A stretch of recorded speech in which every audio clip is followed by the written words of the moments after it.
বান্দা তোমরা আমার কোন নিয়ামতকে অস্বীকার করবা? আল্লাহ তাআলা যে আমাদেরকে অফুরন্ত নিয়ামত দিয়ে রাখছে, আমাদের একটা নিয়ামতও অস্বীকার করার মতো কি নাই, অবকাশ নেই। এই জন্য আল্লাহ বারবার এই কথাটা কি করতেছেন, সূরা আর রহমানের ভিতরে কি করতেছেন, বারবার বলতেছেন। তো যখন যে হালতে থাকা, যে অবস্থাতে থাকা, আল্লাহ তাআলার নিয়ামতের কি করা, শুকরিয়া আদায় করা। আল্লাহ তাআলার নিয়ামতের শুকরিয়া দুইভাবে আদা হয়। একটা হচ্ছে আমি জবানে আলহামদুলিল্লাহ বললাম, নিয়ামতের শুকরিয়া আদায় হলো। 2 নম্বর হচ্ছে আমাকে আমলে পরিণত করা, যে আল্লাহ তাআলা যে বিধি বিধানগুলো আছে এগুলো আমাকে কি করতে হবে, আমলে পরিণত করতে হবে।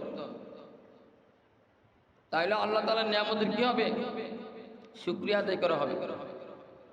আমার কাছ থেকে আমি যদি আলহামদুলিল্লাহ বললাম, আমলে পরিণত করলাম না, তাহলে নিয়ামতের কি হবে না, শুকরিয়া আদায় হবে না।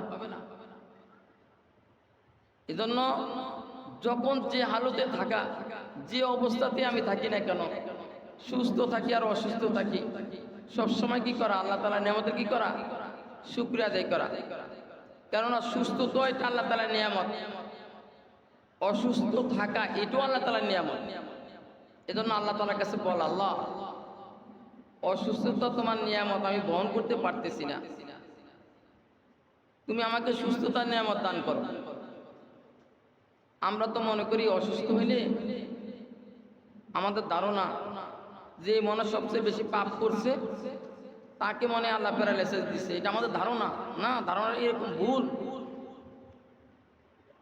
কেন যদি এরকম হতো, ফেরাউন 400 বছর রাজত্ব করছে, একবারও তার সর্দি হয়নি, হইল না কেন?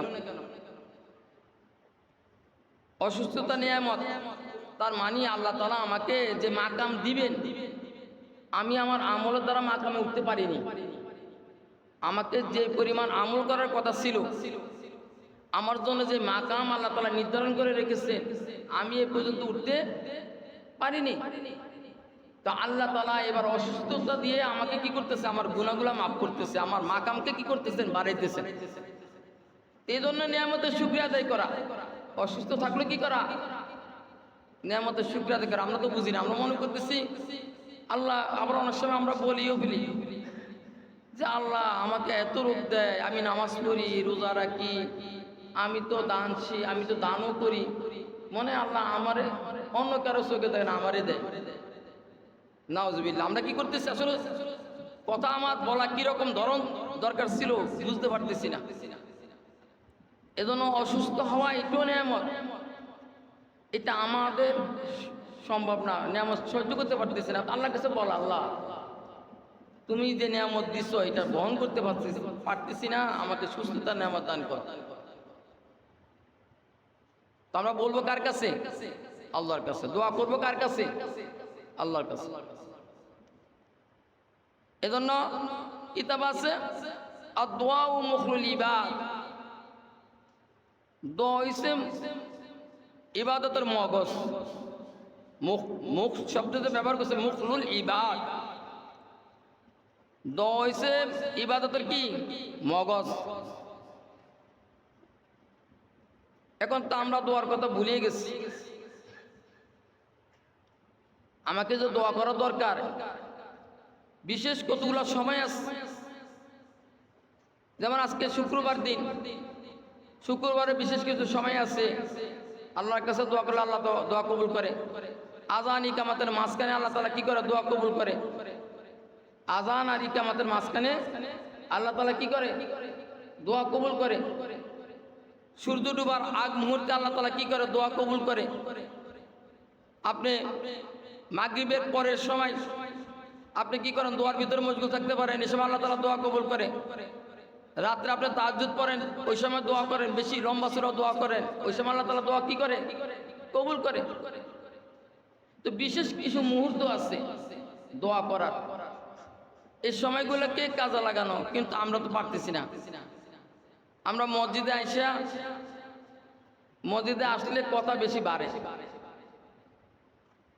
মসজিদে এসে আমি অন্য কথা না বলে আমি যদি কি করি, বসে বসে দোয়া করি, তো এটা আমার কাছে আসে না? কাজে আসে।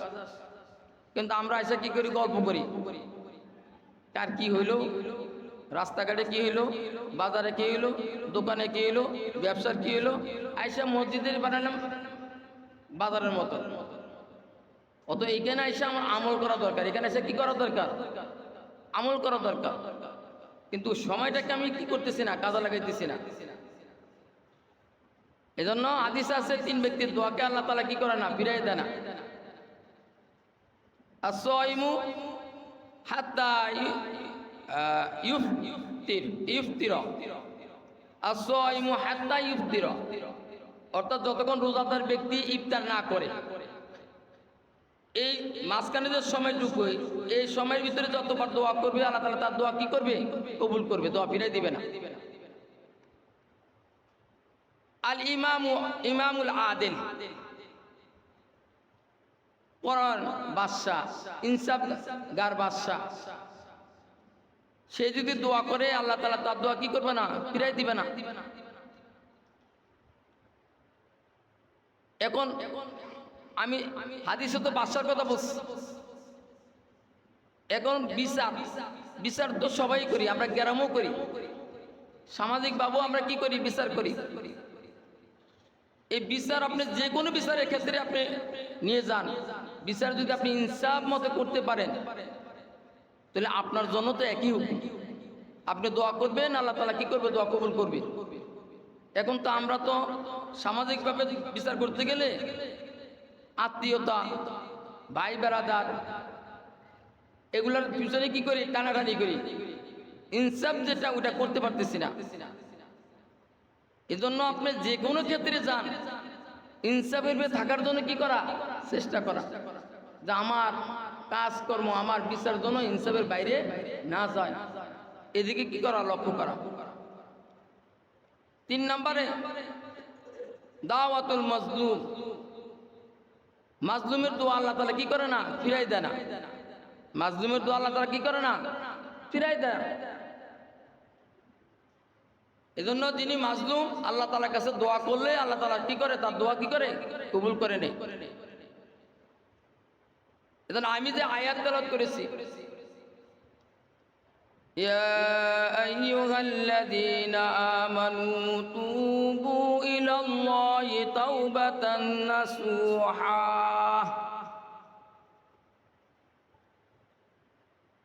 দোয়া কবুল করার জন্য 10টা শর্ত।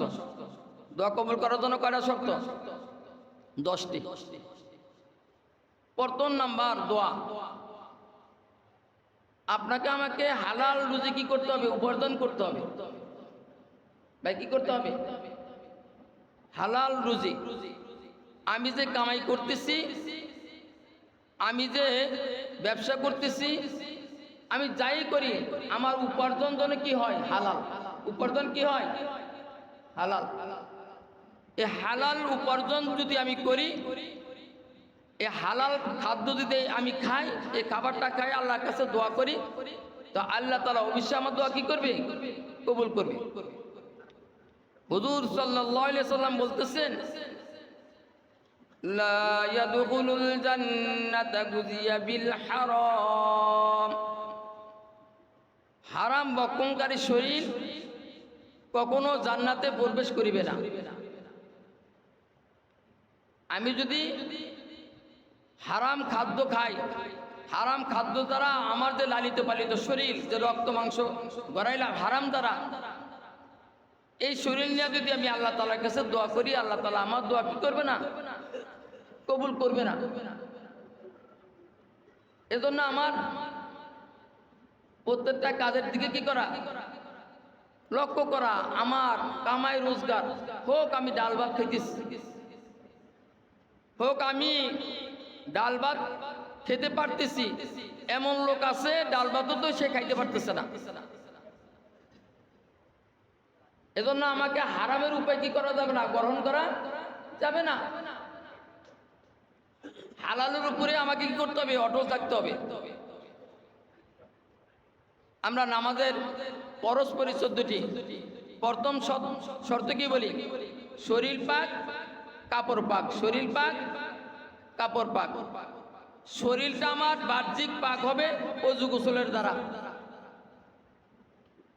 আর বাতিনি পাক হবে হালাল রুজির দ্বারা। কিসের দ্বারা? হালাল রুজি।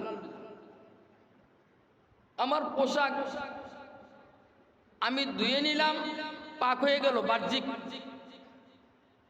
আর এই পোশাক আমাকে হালাল উপার্জন দিয়ে কি করতে হবে? বানাইতে হবে। তাহলে আমার এই পোশাক কি হালাল, পবিত্র। আর নচেত এটা পবিত্র না, এটা অপবিত্র। এটাকে নিয়ে আমি যত ধুই আর যত পবিত্র করি, এটা কি হয় না? বাহ্যিক পবিত্র, বাতিনি ভাবে কি হয় না? পবিত্র হয় না। এজন্য আমার কামাই রোজগার, আমার লেনদেন, আমি যাই করি, ব্যবসা বাণিজ্য যাই করব, ওইটা সঠিক হইতে হবে। হারামের কি করা যাবে না, আশ্রয় নেওয়া যাবে না। হালাল ভাবে আমাকে কি করতে হবে? উপার্জন করতে হবে। 2 নাম্বার, সংক্ষেপে বলি কেননা 10টা তো। 2 নাম্বার, পিতামাতার বাধ্যগত থাকা। 2 নাম্বার কি?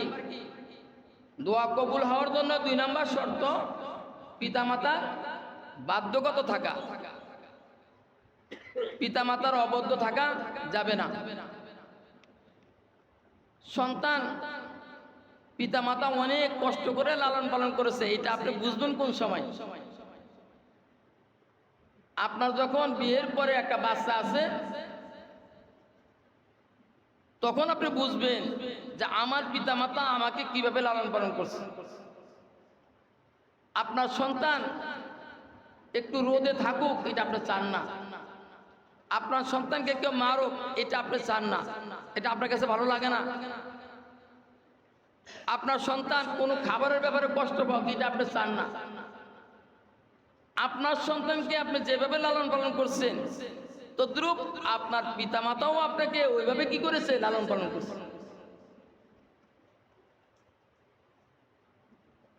তাহলে ওই পিতামাতার হক আমাকে কি করতে হবে? পুরোপুরি কি করতে হবে? আদায় করতে হবে। হ্যাঁ, পিতামাতা যদি কোনো কারণবশত, পিতামাতারও অনেক সময় উল্টাপাল্টা হয়ে যায়, এটা আমরা দেখি বাস্তব। সন্তান যদি 2-3 জন থাকে, হঠাৎ পিতামাতা কিভাবে জানি একজনের প্রতি ঢইলা পড়ে।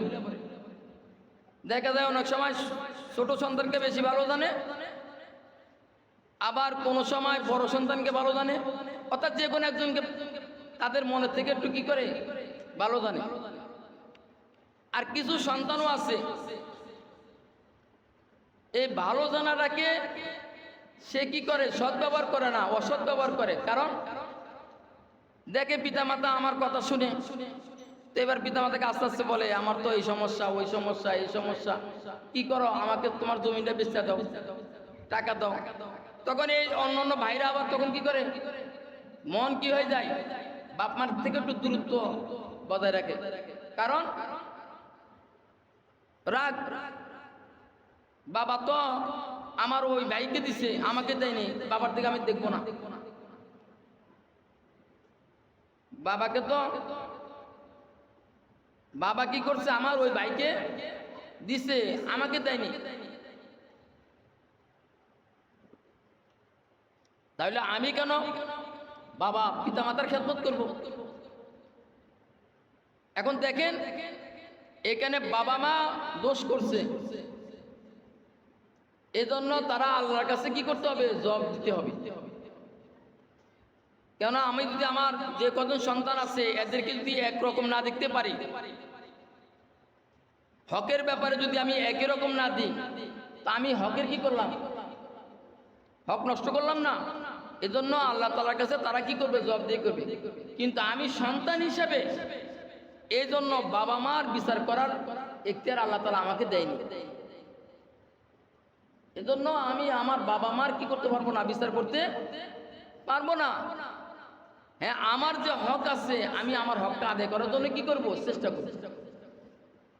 তাহলে আল্লাহ তাআলা আমাকে কি করবে? মাফ করে দিবে। এজন্য কেউ যদি পিতামাতার অবদ্ধ থাকে, অবাধ্য সন্তান, পিতামাতা যদি দোয়া করে, মা যদি একবার শুধু আল্লাহ তাআলা বলছেন ওয়ালা উফিহুমা, তুমি এমন কোনো কাজ করো না, এমন কোনো কাজ করো না তোমার, যেমন আপনাকে রাত্রে বলছে একটার সময় মুসলিম টেক থেকে আমার জন্য ওষুধ নিয়ে আসো, এখন আপনি বলছেন এত রাত্রে পারবো না, এত রাত্রে আমি পারবো না। যদি পিতামাতা এই কারণে যদি শব্দটা বলে, আল্লাহ বলছে এজন্য বলছে তুমি এমন কোনো কাজ করো না যে তোমার পিতামাতা উভয়ের যে কোনো একজন শব্দ ব্যবহার করে,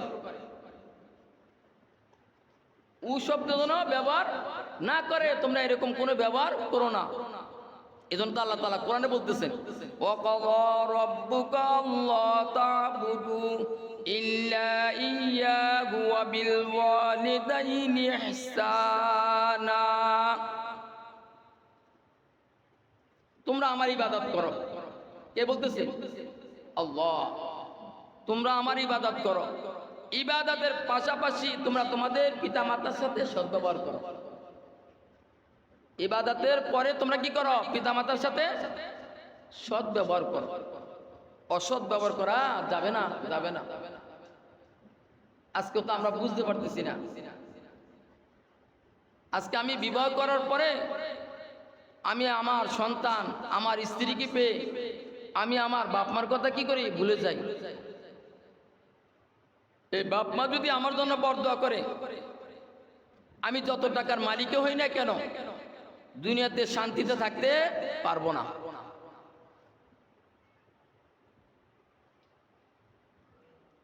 এজন্য আমরা পিতা মাতার সাথে কি করবো? সদ্ব্যবহার করবো। পারবো না ইনশাআল্লাহ? প্রত্যেকে আমি আমার স্থান থেকে আমি যতটুকু পারি আমার পিতা মাতার সাথে আমার কি করতে হবে? সদ্ব্যবহার করতে হবে। তোমরা কোনদিনও মায়ের মনেতে কষ্ট দিও না, তোমরা কোনদিনও মায়ের মনেতে আঘাত দিও না। মায়ের মনে আঘাত দিলে, ও মায়ের মনে আঘাত দিলে খোদা যে সই না। তোমরা কোনদিনও মায়ের মনেতে আঘাত দিও না, তোমরা কোনদিনও মায়ের মনেতে কষ্ট দিও না। এজন্য আমরা প্রত্যেকে বিশেষ করে যুবক যারা আছে এদের কাছ থেকে পিতামাতা বেশি কষ্ট পায়। নতুন বিবাহ করছো তো বউ যেটা বলে ওইটাই শুনি, আমার স্ত্রী যেটা বলে আমি ওইটাই কি করি? শুনি। পিতামাতার প্রতি আমি কি করতে পারতেছি না, খেয়াল করতে পারতেছি না। এজন্য এক পিতা তার সন্তানের জন্য ডায়েরি বানিয়েছেন। কি বানাইছেন? ডায়েরি। সন্তানকে উপহার দিবে। তো সন্তানকে যখন আস্তে আস্তে বড় হইতেছে বলতেছে, বাবা তোমার জন্য আমি একটা ডায়েরি বানিয়েছি, তোমাকে আমি এটা উপহার দিব অনেক আরো পরে। তো সন্তান যখন চাকরি বাকরি করতেছে, বিয়ে শাদী করছে, বাবা তো আস্তে আস্তে এখন কি হয়ে গেল? বৃদ্ধ হয়ে গেল। এখন বাবা একদিন জিজ্ঞাসা করে, বাবা ওই যে আমাদের গাছের ডালে বসে রয়েছে এটা কি? তো সন্তান বলে কাক। তা আবারও জিজ্ঞাসা করছে, বাবা এটা কি? কাক। 3 বার 4 বারের সময় সন্তান কি বলে? এ বাবা বুড়া এত ক্যাট করো না তো, 3 বার বলছি তুমি বুঝো না, কেন শুনো না? এটা কাক বলছি, তুমি এতবার জিজ্ঞাসা করো কেন? তো বাবা বলতেছে, বাবা ডায়েরি, এবার তোমাকে ডায়েরি উপহার দিতে পারি, তো তুমি বসো। তো বাবা এবার আলমারি থেকে ডায়েরি বের করছে। ডায়েরি বের করে সন্তানের হাতে দিয়ে বলছে, বাবা তুমি যখন ছোট ছিলে, বাচ্চা ছিলে, এই একই কথা আমাকে 1 বার না 2 বার না 500 বার কি করছো? জিজ্ঞাসা করছো। আমি একবারও তোমাকে জারি দিইনি, এই নাও ডায়েরি। তো সন্তান ডায়েরি দেখতেছে কতবার বলছে?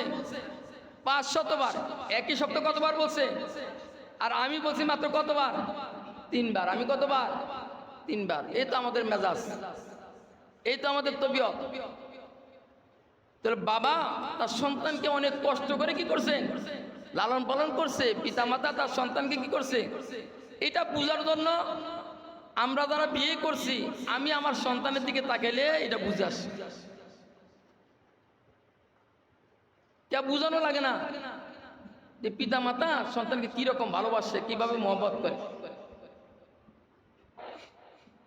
তাহলে আমরা পিতামাতার কি হব না? অবাধ্য হব না। যদি পিতামাতার অবাধ্য হই, অবাধ্য হওয়ার কারণে আমি যদি দোয়া করি, তা আল্লাহ তাআলা আমার দোয়া কি করবে না? কবুল করবে না। আল্লাহ তাআলার কাছে যদি আমার দোয়া কবুল করাইতে চাই, তাহলে আমাকে কি করতে হবে?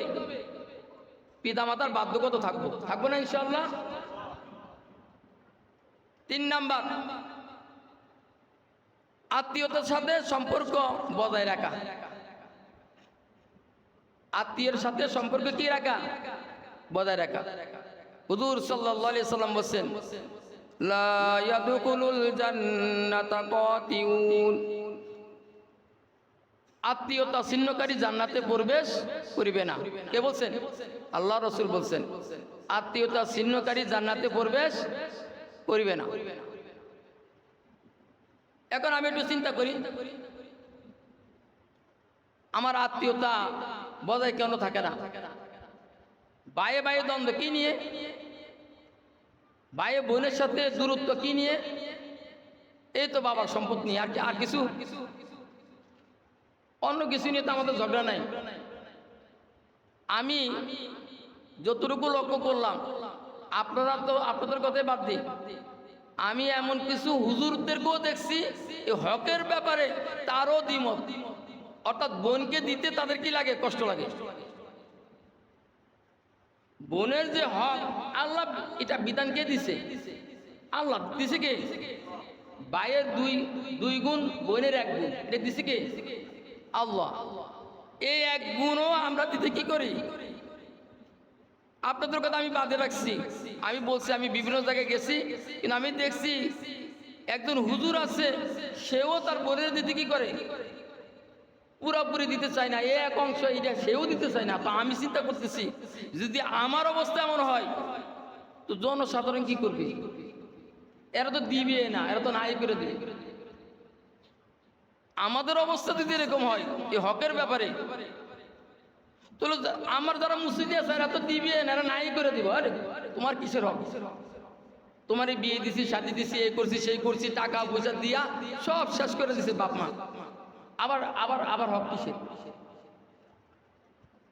এখন এজন্য আমার মাঝে ভয়ে লাগে যে আমাদের অবস্থা যদি এরকম হয় হকের ব্যাপারে, তাহলে আর মানুষের কথা নাই, মানুষকে বুঝানোর ভাষাই নেই। আমি যে আমার মুসলিমদেরকে বুঝাবো, এই বুঝানোর ভাষা আমার কাছে নাই। কেন ভাই? আমাদের এই মন মানসিকতা এমন হবে কেন? এটা তো হক দিছে কি? আল্লাহ। আমি যদি এখানে 2 নাম্বারই করি, তো আমি কার সাথে 2 নাম্বারই করলাম? আল্লাহর সাথে। আমার ভিতরে 2 নাম্বারই কেন আসে? তাহলে আত্মীয়তার হক কি করা? বজায় রাখবো তো ইনশাআল্লাহ। ভাই, আত্মীয়তার হক যদি আপনি বজায় রাখেন, আপনি ঠকবেন না। আপনি লিখে রাখেন, যারা আত্মীয়তার হক নষ্ট করে এদের লাস্ট ফিনিশিং কিছুই থাকে না, ঘর বিডি ছাড়া আর কিছুই থাকে না। এটা আপনি লিখে রাখেন, দেখবেন এক সময় সব শেষ। যত আছে যারা হক মেরে রাখাইতেছে, এদের যত আছে একদিন যাইতেছে সব কি হয়ে যাইতেছে? শেষ হয়ে যাইতেছে। আর বাপ মাও অনেক সময়, আগে বলছিলাম না, ভালোবেসে যে সন্তানের বেশি দেয়, আরেকজনের দেয় না, ঠগায়। যারে দেয় হে যত বিপদে, ওর মাথার উপরে বিপদের কোনো শেষ নেই। ওর অভাব সারে না। অভাব কি সারে না, খালি বলে এত এত টেনশন, ওইখানে গেলে টেনশন, ব্যবসায় গেলে টেনশন, যেখানে যাব সেখানে তার টেনশন টেনশন টেনশন। কারণ ওই যে ভাইদের হক মেরে গেছে, ভাইয়ের কি করছে। আর যাদেরকে বাপ মা, আমি দেখছি যাদেরকে বাপ মা ওই সন্তানের প্রবঞ্চনায় পরে ঠগাইয়া দেয়, এ ঠগে না, এ আবার বিরুদ্ধে করতে দেয়। এ দেয় কে? আল্লাহ। দেওয়ার মালিক তো কে? আল্লাহ। এজন্য আমরা আমাদের হককে কি রাখবো? ঠিক রাখবো। আত্মীয়তা আর সম্পর্ক আমরা কি রাখবো? বজায় রাখবো। পারবো না ইনশাআল্লাহ। এজন্য আমার আত্মীয়, আমার কাছের আত্মীয় যত আছে সবার সাথে আমরা কি রাখবো? সম্পর্ক ভালো রাখবো। আমার যে কোনো অনুষ্ঠানে আমি তাদেরকে কি করব? দাওয়াত দেব, আমি তাদেরকে খাওয়াবো। তারা যদি আমাকে ফিরিয়ে দেয় দেখ, কিন্তু আত্মীয়তা ছিন্নকারী আমি হব না। আমার আত্মীয় আমাকে জিজ্ঞাসা না করুক, আমার ভাই আমাকে জিজ্ঞাসা করতেছে না, এটা তো আমার কিছু আসে যায় না। আমার চাচা আমাকে জিজ্ঞাসা করে না, আমার সাথে কথা বলে না, আমি সালাম কালাম দিব, কমপক্ষে তাকে দেখলে আমি কি দিব, সালাম দিব, পারবো না? আরে ভাই সালাম দিতে পারবো না? আপনি যদি সে আপনার সাথে কথা বলেন, আপনি যদি বলেন আসসালামু আলাইকুম রহমতুল্লাহ, তাহলে আপনি আত্মীয়তা ছিন্নকারী হবেন না। সে উত্তর দেয় না, সে কথা বলে না, সে এটার ভিতরে ঘুরবে, আমার পড়া দরকার নাই তো। আমি কমপক্ষে আমাকে কি করতে হবে, বাঁচাইতে হবে, আত্মীয়তা ছিন্নকারী থেকে কি করতে হবে, বাঁচাইতে হবে। কেন আল্লাহ রাসূল বলছে আত্মীয়তা ছিন্নকারী জান্নাতে প্রবেশ করবে না। 4 নাম্বার, বান্দার হক, মুসলমানের হক কি করা, আদায় করা, প্রতিবেশীর হক কি করা, আদায় করা।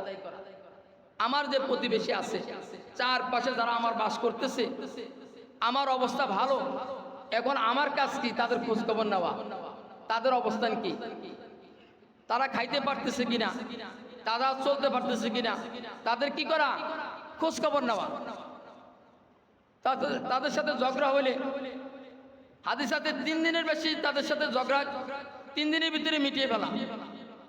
ঝগড়া হয়েছে 3 দিনের ভিতরে তুমি এটা কি করো, মিটিয়ে ফেলো।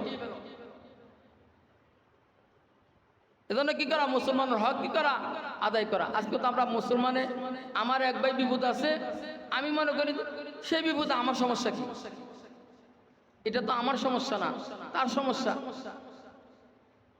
কিন্তু এখানে তো আল্লাহ তাআলা কাজ দিয়ে দিছে যে মুসলমানে কি করবে, হক আদায় করবে।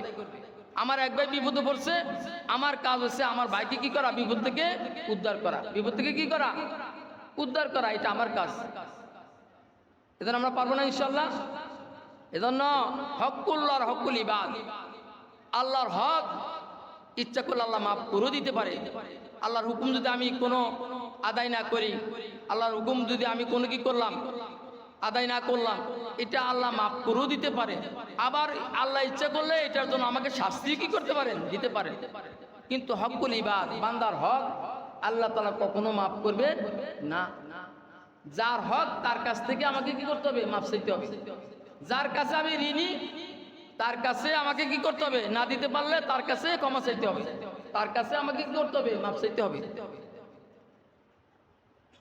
এজন্য বান্দার হকের ব্যাপারে আমরা কি থাকবো, এই ব্যাপারে আমরা প্রত্যেকে চেষ্টা করব যে আমি যদি তার কোনো লেনদেন থাকে, আমার কাছে আমার কোনো ভাই টাকা পাবে, আমি এখন পারতেছি না, তাকে বলি ভাই এখন পারতেছি না, 2 মাস পরে দিব, দিয়ে দিব হক। কেননা তার হক যদি আমি পোষায় না দিয়ে অবস্থা মারা গেলে, কাল কিয়ামতের দিনে আল্লাহ তো আমাকে নেকের পরিবর্তে তার হক কি করবে, আদায় করে দিবে, আমার নেক তাকে দিয়ে দিবে। এজন্য আমার কাজ দুনিয়া থেকে তার থেকে কি করা, হক বুঝিয়ে দেওয়া, না পারলে তার কাছে মাপ চাওয়া, ভাই পারতেছি না, মাফ করে দাও। না পারলে কি করা, মাপ চাওয়া। এজন্য আমরা বান্দার যে হক আছে, আমরা হক আদায় করবো ইনশাআল্লাহ। পারবো না ইনশাআল্লাহ? প্রত্যেকে আমরা হক কি করব, আদায় করে দিব। দেখেন হুজুর সাল্লাল্লাহু আলাইহি সাল্লাম অসুস্থ হয়ে পড়ছেন, অসুস্থতা অবস্থায় তিনি মোটামুটি একটু সুস্থ হয়েছেন। সুস্থ হওয়ার পরে একদিন ঘোষণা দিতেছেন, আজকে বলো ও আমার সাহাবারা, তোমরা যদি আমার কাছে কোনো পাওনা দাওনা থাকো, আজকে বলো আমি পরিশোধ করে দেব। যে কোনো দেওনা থাকি আজকে আমি পরিশোধ করে দেব, বলো। সাহাবা আজমাইন একেবারে সবাই চুপচাপ বসে আছে, কেউ কোনো কথা বলতেছে না। এক সাহাবী দাঁড়িয়ে গেছে, দাঁড়িয়ে বলতেছে, ইয়া রাসূলুল্লাহ, আমি একটা পাওনা আছি আপনার কাছে, এই পাওনাটা আপনি জানেনও না। হ্যাঁ, তাহলে কি বলো? আমি একদিন খালি গায়ে হাঁটতেছি, আর আপনি আপনার উটুর পিঠে উঠে আপনি চলে যাইতেছেন, আপনার অজান্তে আপনার যে চাবুক ছিল ওই চাবুকের বাড়ি আমার গায়ে লাগছে, পিঠে। আমি খালি গায়ে ছিলাম, কি ছিলাম, কি অবস্থা ছিলাম, খালি গায়ে ছিলাম। আজকে এটার প্রতিশোধ আমি নিয়ে নিব, যদি আপনি দেন তাহলে এইটা আমি নিয়ে নিব। এবার আবু বকর রাদিয়াল্লাহু তাআলা আনহু যায় বলতেছে, ও সাহাবী কি বলতেছো? আল্লাহ রাসূল অসুস্থ, মোটামুটি এখন একটু সুস্থ হয়ে উঠছে, তুমি বলতেছো অজান্তে, রসুল জানো না, আর তুমি এটার প্রতিশোধ রসুলের কাছে কিভাবে নেবে? আমি আবু বকর পিঠের জামা উঠিয়ে দিলাম, যত পারো আমাকে তুমি কি করো, মারতে থাকো, একটা না যত মন চায় তত মারো, রসুলের গায়ে তুমি হাত দিও না। এই কথা বলে আবু বকর দুই চোখের পানি ছেড়ে কাঁদতেছেন। ওমর রাদিয়াল্লাহু তাআলা বলতেছেন, ওই সাহাবী বলতে আল্লাহ রাসূল বলতেছে, ও আমার সাহাবারা তোমরা অস্থির হও না, আমার ঋণী তো আমি, ঋণীকে আমি চাই না আমার শেষ মুহূর্তে আমি একটা ঋণ আমার থাকুক, এটা আমি চাই না। আমার সাহাবী আমার কাছ থেকে নিবে, আমি তো দিতে প্রস্তুত, তোমরা এমন করো না। এবার ওমর রাদিয়াল্লাহু তাআলা কাঁদতেছেন, আবু বকর রাদিয়াল্লাহু তাআলা কাঁদতেছেন, মদিনা কান্নার রোল পড়ে গেছে, মসজিদের ভিতরে সবাই কান্নার রোল পড়ে গেছে। হ্যাঁ এই সাহাবী কি করতেছে? এবার হুজুর সাল্লাল্লাহু আলাইহি সাল্লাম সালমান ফারসি রাদিয়াল্লাহু তাআলাকে বলতেছেন, ও সালমান যাও ফাতেমার কাছে যায় বলো তার কাছে আমার ওই চাবুকটা আছে, নিয়ে আসো। ফাতেমা রাদিয়াল্লাহু তাআলার কাছে সালমান ফারসি রাদিয়াল্লাহু তাআলা যখন ঘটনা বলছেন আর ওই চাবুকটা চাইছে, ফাতেমা রাদিয়াল্লাহু তাআলা বলতে দুই চোখের পানি ছেড়ে দিয়ে বলতেছে, এ সালমান তুমি আমার হাসান হোসেনকে নিয়ে যাও, ওই সাহাবীকে বলো আমার হাসান হোসেনকে যত মন চায় একটা চাবুকের বাড়ির জন্য আমার হাসান হোসেনকে সে কি করো, মারতে থাকুক, আমার কোনো আফসোস নাই, আমার বাবার গায়ে যেন হাত না যায়। ফাতেমা রাদিয়াল্লাহু তাআলা কান্না শুরু করে দিয়েছে। সালমান ফারসি রাদিয়াল্লাহু তাআলা কি করছেন, চাবুকটা নিয়ে আসছেন, আয়েশা রসুলের হাতে দিচ্ছেন। রসুল এবার কি করছেন, ওই সাহাবীর হাতে দিয়ে দিচ্ছেন, দিয়ে পিঠের জামাকে উঠিয়ে দিচ্ছেন। পিঠের জামা উঠানোর সাথে সাথে সাহাবী কি করছে, চাবুকটাকে ফিকা মেরে দৌড়ে যায় রসুলের কে জড়ায় ধরে পিঠের উপরে যে নবুয়তের মোহর আছে, পিঠের ভিতরে নবুয়তের যে মোহর আছে, মোহরকে চুমু খাইতেছে। সাহাবাজ তো হতভম্ব, সবাই কাঁদতেছে, রসুলের গায়ে সাহাবী হাত দিবে, এটা কিভাবে হইতে পারে? আর ওই সাহাবী চুমু খাইতেছে আর হাসতেছে। এবার সবাই বলতেছে তুমি এটা কি করলা? আমি তো এইটার অপেক্ষায় ছিলাম, রসুলের নবুয়তের মোহরে যে চুমু খাবে ওই দুই ঠোঁট তো আল্লাহ তাআলা জাহান্নামে জ্বালাবে না, এই জন্যই আমি এই কাজটা করেছি, এই জন্য আমি কি করেছি, এই কাজটা করেছি। এখান থেকে দুইটা কাজ ফুটে উঠছে, একটা হচ্ছে রসুলের কিরকম ভালোবাসা, রসুলের মোহাব্বত, সাহাবাজমান কিরকম ভালোবাসতেন, কিরকম মহব্বত করতেন। এবার দ্বিতীয়ত রসুল শেষ মুহূর্তে এতটুকু ঋণ থাকুক, এটাও আল্লাহ রসুল চাইনি। তাহলে আজকে আমাদের কি অবস্থা? আমি যদি অনেক হক মেরে খাই আমার কি অবস্থা হবে ভাই?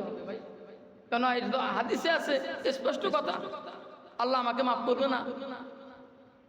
এজন্য যার যার হক তার কাছ থেকে আমাকে কি করতে হবে, মাপ চেয়ে নিতে হবে। পারবো না ইনশাল্লাহ।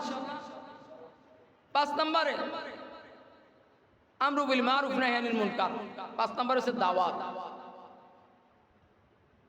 5 নম্বর কি করা, দাওয়াত দেওয়া, মানুষকে আল্লাহর দিকে কি করা, আহ্বান করা, দাওয়াত দেওয়া।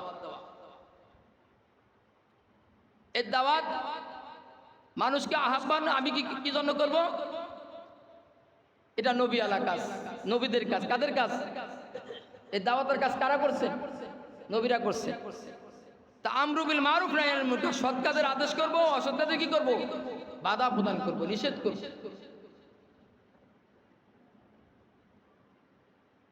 এজন্য সূরা আসর আল্লাহ তাআলা তো সূরা আসরের ভিতরে বলছেন, ওয়াল আসরি ইন্নাল ইনসানা লাফি খুসর, যে আমি আসরের সময়ের কসম খাই বলতেছে আল্লাহ তাআলা। বল এখানে ওয়াই কসমিয়া বলে, কসম। আল্লাহ আপনাকে আমাকে বোঝানোর জন্য কসম করার কোনো প্রয়োজন নাই, দরকার নাই, এইটাই বুঝাইছেন তাকিদ দিয়া। এই কথাটাকে গুরুত্ব এভাবে বুঝাইছেন, কসম কাটলে মানুষ বুঝে না এই কথাটা সত্য। মানুষকে বোঝানোর জন্য আল্লাহ তাআলা কি করছেন, এখানে কসম করে বলতেছেন।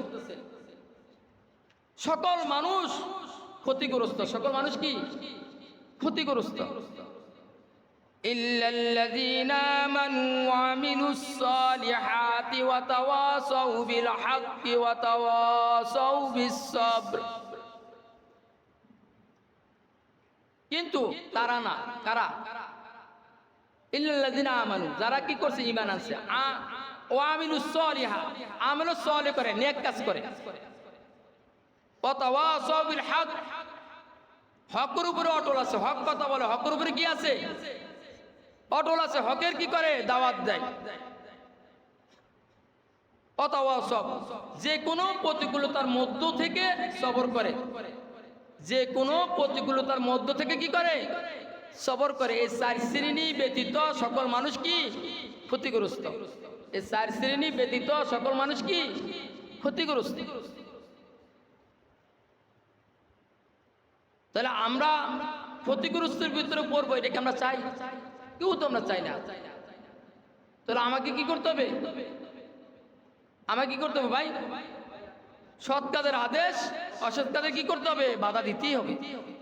আমার চোখের সামনে এখন প্রশ্ন আছে, সৎ কাজের আদেশ, আমি যদি কাউকে নামাজের জন্য ডাকি, সে কি আমাকে মারবে?